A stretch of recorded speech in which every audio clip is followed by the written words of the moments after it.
And finally, the 49th Imam of the Ismailis is Shah Karim al-Husseini Aga Khan IV.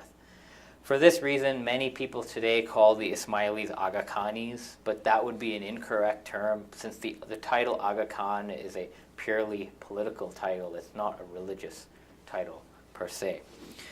So after the historical overview, I just thought I'd spend a little bit of time on, okay, given that you have this notion of an imamat amongst the Ismailis, and going forward I'm going to be dealing with the Nizari Ismailis, not the Mustalian Ismailis, for whom the imams are hidden, are concealed. So what are the functions of the imam? And essentially, the Shi'i belief is that all of the functions of the Prophet Muhammad, which I've sort of listed here, continue in the person of the imam, except the function of revelation. So Muhammad is the last prophet, revelation ends, but the imam continues to be the authority. The imam continues to be the spiritual guide. And most importantly, the imam continues to be the intercessor. So for example, it's very common for Shi'i Muslims all over, for those that where the imam is hidden, they go to different shrines and they ask for the blessings of their imams. This happens in Iran. In fact, the shrine of the 12er Imam, Imam al-Ridha, who is like the 8th Imam of the 12ers, is actually gets more visitations than Mecca and Medina for Hajj. In the Ismaili tradition, it's very common for Ismaili murids to seek the blessings of the imams as well, such as the greeting that you find amongst many Shias today, Ya Ali Madad, which literally means, O Ali, help. And what that is that's an invocation of the role of the imam as an intermediary between God and the believers. And what we have to realize that that role of intercessor was also played by Muhammad himself. So from now, I'm going to move on, and I'm just going to give you a little bit of a rundown of dimensions or aspects of Ismaili thought. So as you know, every branch of Muslims has a certain worldview.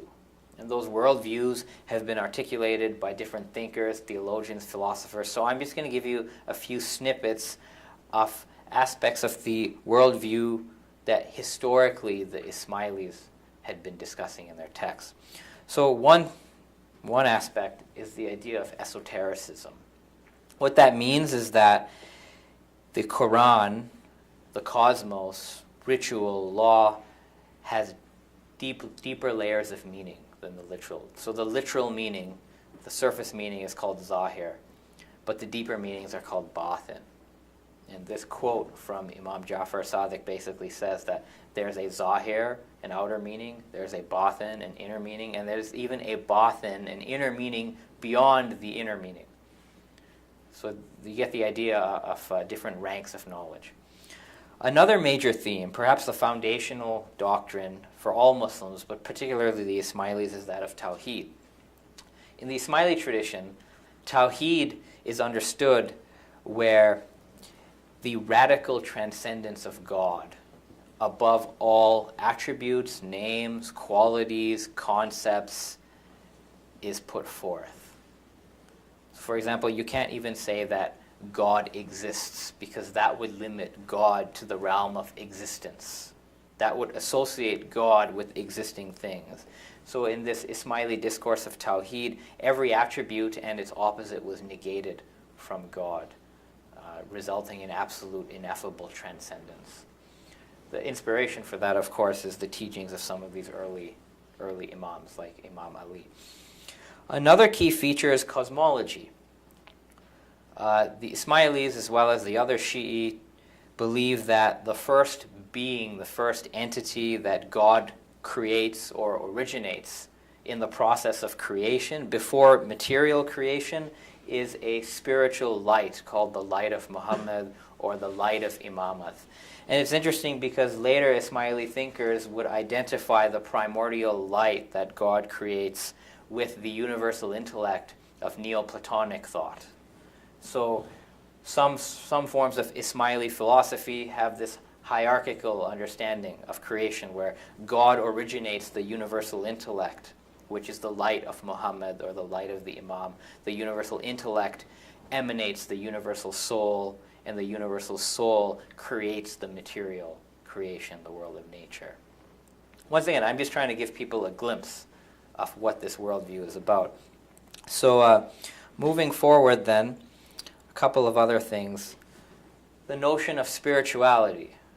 We find the idea in Ismaili thought that the human soul is an immaterial substance that is eternal. That the purpose of human life on earth is to perfect the human rational soul. And the perfection of the rational soul comes through knowledge. That, of course, leads to the notion of faith, intellect, and knowledge. So in the Shi'i tradition in general and in the Ismaili tradition, the human intellect is understood as a power, a faculty that allows the human being to perceive the reality of things as they are. So in that sense, faith and intellect are not contradictory, but rather intellect is to be used to understand faith better. And the role of the Imam is to not contradict the human intellect, but to complement the human intellect.